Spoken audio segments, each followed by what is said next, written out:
Hello to Pioneer viewers, greeting from a new map report. Step by step, we are approaching the end of the war of the century.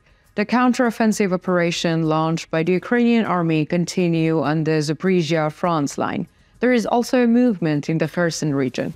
According to the latest information from local sources, the Ukrainian army is hitting targets belonging to the Russian army on the eastern bank of the Dnipro River. We have reported to you many times before what is happening in this region, which is of a great importance for the Ukrainian army to march to Crimean peninsula. It is reported that the Ukrainian troops have crossed to the east of the bank of Dnipro River and carried out guerrilla attacks against the Russian army. So what is the latest situation on the front line? Let's take a look at the developments together. Do not forget to subscribe to our channel and turn on notifications so as not to miss the daily map reports and the agenda reports prepared by the Pioneer team. You can also support us by using the super thanks button below the videos. Let's start if you're ready, the Pioneer reports. Let's start with a brief information about the Kherson region. We usually do not cover this region in our map reports because there has not been a definite movement in this region for about 3 months. According to the latest reports, some units of the Ukrainian army infiltrated the region. He's carried out a very critical operation.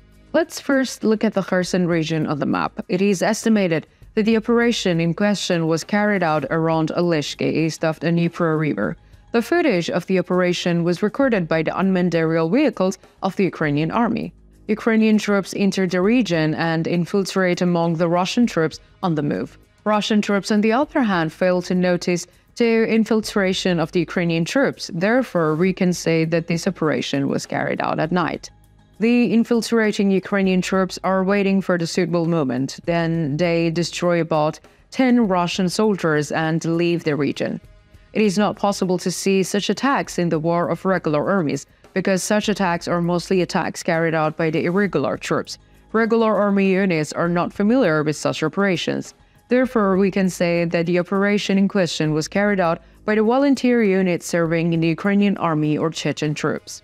That is all about the developments in Kherson. Now let's continue by analyzing latest situation on the Zaporizhia front line. First, we look at the Robotny sector. According to the latest reports, the Ukrainian army is conducting offensive operations in the Robotny sector. Ukrainian artillery units are very active in the area. Artillery units are dispersing Russian positions. The role of the Ukrainian artillery in the region is critical for the Ukrainian army's advance. There is a bridgehead in the Crimean region, which is the Ukrainian army captured. This bridgehead is critical for the Ukrainian army to protect its gains in the region. However, in its current state, this bridgehead is not sufficient for the Ukrainian army to advance further. Therefore, the Ukrainian armed forces continue their offensive campaign to expand the bridgehead. There is a similar situation in Novoprokopivka region. Ukrainian troops also have a bridgehead here. However, just like in Kapani, Ukrainian troops need to expand the bridgehead in this region. The attacks that have taken place in recent days clearly shows that the Ukrainian army is concentrating on realizing this goal.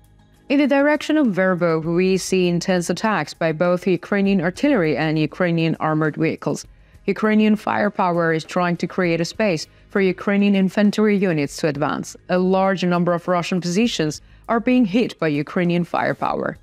As you know, the Ukrainian army has crossed the Dragon's Teeth in the direction of Verbov. The attacks in the area are quite strong. With these attacks, the Ukrainian army is trying to break through the right flank of the Russian troops in the Verbov. So, will the Ukrainian army be able to continue advancing in this region? We will wait and see. Let's finish this part of our report by mentioning the artillery activity in the region.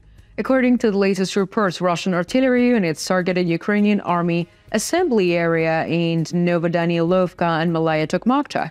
Ukrainian artillery, on the other hand, targeted Russian positions in Slatka Balka, Ichenko, Ocherevato, and Verbov and Novofedorovka.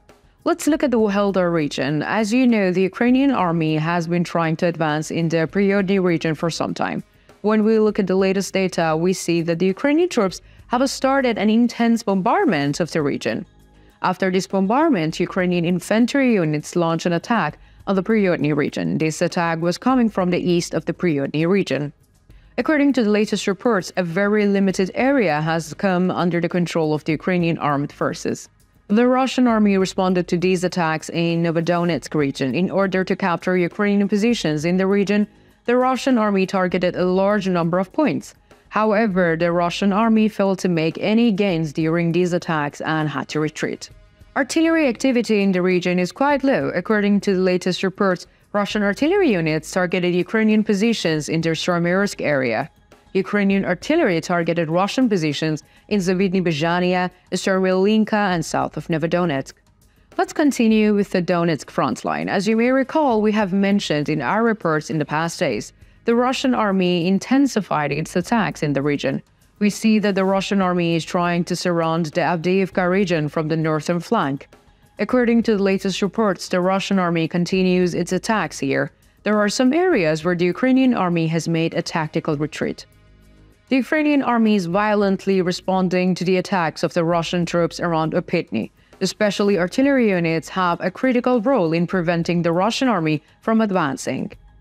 According to the latest reports, the attacks of the Russian army around Opitny were successfully repelled by the Ukrainian defense forces. We can say that the situation in Avdiivka is a bit troubled because the Russian army is carrying out many violent attacks with the support of the Air Force. This situation is wearing out Ukrainian positions. However, it is not reported that the positions have fallen so far. There is a high probability that Ukrainian positions will be fortified with new troops in the coming days. If this possibility is realized, the Ukrainian army may take full control of the region. Let's continue our report by analyzing the latest situation on the Bakhmut front line.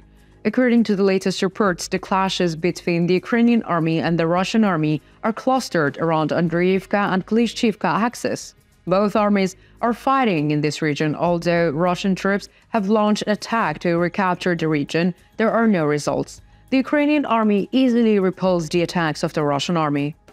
Let's also talk about artillery attacks. According to the latest reports, the Russian army targeted Ukrainian positions in Chasiv Yar and Spurny. Ukrainian artillery struck Russian positions in Kordomoivka and Bakhmut city center. What do you think? How do you think the Russian offensive on the Donetsk front line developed? How do you assess Ukrainian operations in the Kherson region? Do you think the Ukrainian army will continue to advance on the Zaporizhia front line? Let us know in the comments. We read and we care about all your comments.